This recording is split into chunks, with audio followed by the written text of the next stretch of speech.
2 लाख कहाँ पे हैं? Show me 2 lakh. दिखाओ मुझे 2 lakh. You'll say, no, that's not how it works, Pastor. आप बोलोगे नहीं पास्टर, I ऐसे have काम a नहीं। card called debit card. मेरे पास एक कार्ड है जिसको डेबिट कार्ड बोलते हैं। I take that debit card, मैं वो डेबिट कार्ड लेता I हूँ, put the debit card, मैं एटीएम लगा, I put the access code, मैं उसका कोड डालता हूँ, and I can withdraw what belongs to me. और जो है उसमें जो मेरा है उसको मैं निकाल सकता हूँ। You can withdraw what belongs to you in Christ Jesus.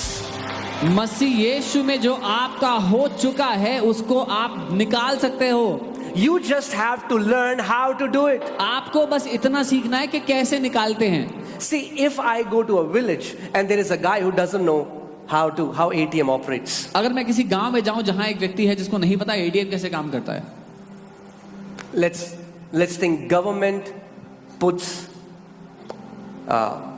some money in an account of some villager, मान लीजिए कि किसी सरकार ने किसी के अकाउंट में पैसा डाल दिया, right, and gave them a debit card. और उनको एक डेबिट कार्ड दे दिया।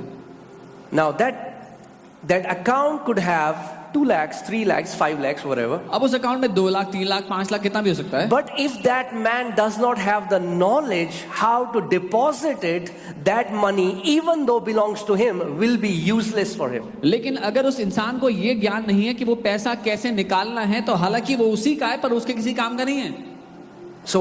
So what needs to be done? तो क्या होना जरूरी है? We have to teach Tau हमें ताऊ को सिखाना है how to use the debit card. कि डेबिट कार्ड कैसे इस्तेमाल होता है। He needs to have the knowledge. उसको ज्ञान चाहिए। How do we get what God has given us? जो परमेश्वर ने Through the knowledge. हमें दिया है वो हमें कैसे मिलता है? ज्ञान के द्वारा। Through the knowledge ज्ञान of के him द्वारा। who called us by glory and virtue. उसको जानने के द्वारा, उसके ज्ञान के द्वारा जिसने हमें महिमा के सद्गुण के साथ बुलाया है। People say, I don't have to grow in knowledge. I don't have to be a pastor or a teacher. You're ignorant if you talk like that. लोग कहते हैं मुझे पास्टर या टीचर थोड़ी बनना है कि मैं ज्ञान बटोरता रहूं। You don't grow in the knowledge of God so that you can be a pastor. You grow in the knowledge of God so that you can learn to receive what belongs to you as a son of God. आप परमेश्वर के ज्ञान में pastor या teacher बनने के लिए नहीं बढ़ते हैं, लेकिन वो लेने के लिए बनते हैं जो पहले ही आपका हो चुका है मसीह यीशु में। Amen. Knowledge doesn't buy it from God. ज्ञान परमेश्वर से खरीदता नहीं है, It's already yours. वो पहले It's ही already आपका है। deposited. पहले ही आपके It has खाते your में name in it. आपका नाम लिखा है उस पर। That inheritance is yours. वो आप ही की विरासत है। Like that example. उस उदाहरण की तरह That man, that money is already deposited in his bank. वो खाता पहले उसके अकाउंट में, उसके खाते में जा चुका है But पैसा पहले। because he does not know how, he does not have the knowledge how to take that money which belongs to him, that will be useless. पर क्योंकि उसको ज्ञान नहीं है कि वो पैसा कैसे निकालना है जो उसके अकाउंट में है, उसके किसी काम का नहीं है वो। That means as you grow in the knowledge of God, इसका मतलब जैसे आप परमेश्वर के ज्ञान में बढ़ते हो, you will be able to walk in your inheritance. आप अपनी विरासत में चलने में सक्षम होगे। Inheritance until inherited is of no use. विरासत जब से हासिल ना कर ली जाए वो किसी काम की नहीं होती। I said inheritance until it is inherited, it is of no use. जब तक विरासत हासिल ना कर ली जाए वो किसी काम की नहीं होती है। Okay, so I don't have time. I'm going to preach fast. I want you to hear fast. मैं जल्दी प्रचार करूंगा, चाहता हूँ जल्दी सुनना।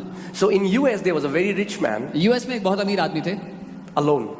No family member, just अकेले alone. थे, कोई परिवार कोई कुछ And नहीं था। there was a woman who used to serve him as a father. और एक औरत थी, उसकी सेवा करती थी, एक पिता की तरह उसको She मानती was a थी, housemaid. उनकी घर में काम करने And वाली। after that man died, उस आदमी के मरने के बाद he wrote the will. He was a multi-millionaire, wrote the will for this woman. वो करोड़पति था, उसने अपनी सारी जो धनराशि थी, संपत्ति थी, उसके नाम लिख दी वसीयत में। And after some time, this woman was found dead in her apartment. और कुछ समय बाद वो औरत अपने मकान में, अपने घर में मरी हुई पाई गई। She died of malnutrition वो कुपोषण के कारण मरी, because she had no money. क्योंकि उसके पास खाने को नहीं And था, when she पैसा नहीं था। when the police went to her house and found her body, they found that she took the inheritance, framed it, and put it on the wall. जब पुलिस उनके घर गई तो जाकर देखा कि जो विरासतनामा उनको दिया गया था उन्होंने उसको फ्रेम में लगाया, अपनी दीवार पर टांग दिया। Even though she was a multi-millionaire, she died of hunger because she had no knowledge how to possess what belonged to her. हालांकि वो करोड़ों पति थी पर वो भूखी मर गई क्योंकि उसको ये ज्ञान नहीं था जो विरासत उसकी है उसको इस्तेमाल कैसे करना है. She decorated that paper. उसने उस वसीयतनामे को डेकोरेट कर दिया. Christians decorate their Bible. मसीह लोग अपनी बाइबल को डेकोरेट करते हैं ऐसे ही. You can put nice flashy covers around your Bible. अच्छे That won't give you the inheritance. अच्छे चमकीले कवर लगा लो अपनी बाइबल पे उससे विरासत नहीं मिलेगी. You have to grow in the knowledge of God. आपको परमेश्वर के ज्ञान में बढ़ना होगा. Amen. You have to make a commitment आपको ये वादा करना होगा that I'll not be a shallow believer. कि मैं एक खोखला विश्वासी नहीं होगा. You know what shallow believer is? खोखला जानते हैं क्या होता है? खोखला विश्वासी They're just on the surface. सिर्फ ऊपर से, There's no depth in their life. कोई गहराई नहीं है उनकी. They have no personal relationship with God. व्यक्तिगत रिश्ता नहीं है परमेश्वर के साथ. They are just Sunday. वो है ईसाई, Monday वही है कसाई.